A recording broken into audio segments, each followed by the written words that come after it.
In astrodynamics, the orbital maneuvers made by thruster burns that are needed to keep a spacecraft in a particular assigned orbit are called orbital station keeping. For many Earth satellites, the effects of the non-Keplerian forces, i.e. the deviations of the gravitational force of the Earth from that of a homogeneous sphere, gravitational forces from Sun-Moon, solar radiation pressure and air drag, must be counteracted. The deviation of Earth's gravity field from that of a homogeneous sphere and gravitational forces from Sun-Moon will in general perturb the orbital plane.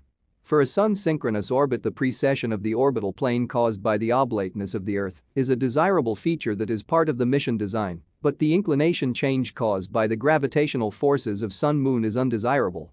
For geostationary spacecraft, the inclination change caused by the gravitational forces of the Sun-Moon must be counteracted by a rather large expense of fuel, as the inclination should be kept sufficiently small for the spacecraft to be tracked by a non-steerable antenna.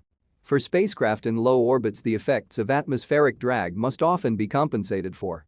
For some missions, this is needed simply to avoid re-entry. For other missions, typically missions for which the orbit should be accurately synchronized with Earth rotation, this is necessary to avoid the orbital period shortening. Solar radiation pressure will in general perturb the eccentricity. See orbital perturbation analysis. For some missions, this must be actively counteracted with maneuvers.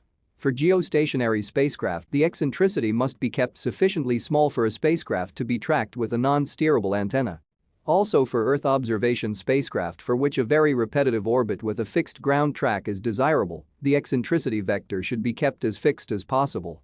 A large part of this compensation can be done by using a frozen orbit design, but for the fine control maneuvers with thrusters are needed.